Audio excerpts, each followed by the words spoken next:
Suratnya ditulis bertahun-tahun lalu, tapi sengaja ditahan agar tidak pernah sampai ke tanganku. Nara tidak langsung membuka amplop itu. Ia membiarkannya tergeletak di meja selama 2 hari penuh, berpindah dari satu sudut ke sudut lain seiring rutinitasnya berjalan. Pagi hari ia letakkan di dekat cangkir kopi.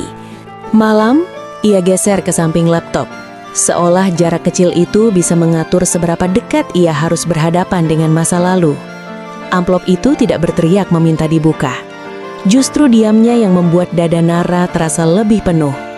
Ia tahu tulisan tangan itu. Terlalu tahu.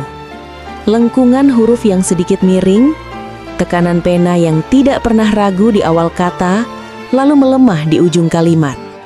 Namun yang membuatnya ragu bukan isi suratnya, melainkan waktu kemunculannya. Bertahun-tahun setelah semuanya berakhir, setelah ia pindah kota, setelah hidupnya dipaksa berlanjut tanpa penjelasan. Surat itu sudah ditulis sejak lama, kata Ryan ketika bertemu Nara 2 hari kemudian. Mereka sedang makan malam selepas jam kerja. Nada Ryan tatar, nyaris hati-hati. "Kenapa baru sekarang?" tanya Nara. Tidak menuduh, hanya lelah. Ryan tidak langsung menjawab. Ada jeda kecil yang terlalu rapi untuk disebut spontan. Seperti seseorang yang terbiasa menimbang bukan apa yang boleh dikatakan, melainkan apa yang sebaiknya ditahan. Karena dulu, katanya, tidak semua orang merasa surat itu perlu sampai. Kalimat itu melekat lebih lama dari yang Nara kira. Tidak semua orang. Artinya, keputusan itu bukan milik satu orang, bukan hanya mantan pacarnya, bukan hanya keadaan.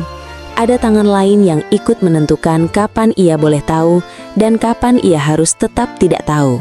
Malam itu, Nara tidak membuka surat tersebut. Ia justru membuka laci lama di kamarnya dan mengeluarkan buku catatan usang yang selama ini jarang disentuh. Di sana masih tersisa potongan hidupnya yang tertinggal. Tanggal-tanggal tanpa penjelasan, nama-nama yang tidak pernah ia tulis lengkap, dan satu kebiasaan lama yang baru ia sadari. Menyalahkan diri sendiri atas hal-hal yang tidak pernah ia pahami. Untuk pertama kalinya, Nara mempertanyakan arah sebaliknya. Bagaimana jika selama ini ia bukan kurang bertanya, melainkan tidak pernah diberi ruang untuk tahu? Pikirannya kembali pada rumah ayah Ryan. Sunyi yang terlalu rapi. Tidak ada kebingungan, tidak ada kegelisahan. Hanya keteraturan dingin yang terasa terlatih. Seperti rumah yang terbiasa menyimpan hal-hal tidak nyaman di balik pintu tertutup. Ryan tidak menanyakan apakah Nara sudah membaca surat itu ketika mereka bertemu lagi. Dan disitulah Nara menyadari sesuatu yang membuatnya terdiam cukup lama. Ryan seolah tahu, surat itu bukan sekadar cerita lama. Ia adalah pintu. Dan pintu itu, sekali dibuka, tidak hanya mengarah ke masa lalu Nara, tetapi juga pada orang-orang yang selama ini berdiri di sekelilingnya tanpa benar-benar terlihat. Malam itu Nara memegang amplop itu lebih lama dari sebelumnya. Jarinya menekan sudut kertas yang mulai sedikit melengkung. Ia belum membukanya, namun ia tahu satu hal dengan sangat jelas. Jika sebuah surat bisa disimpan selama bertahun-tahun tanpa sampai, maka pasti ada lebih banyak hal lain yang juga diputuskan tanpa sepengetahuannya. Dan ia tidak yakin siap menghadapi siapa saja yang terlibat di dalamnya.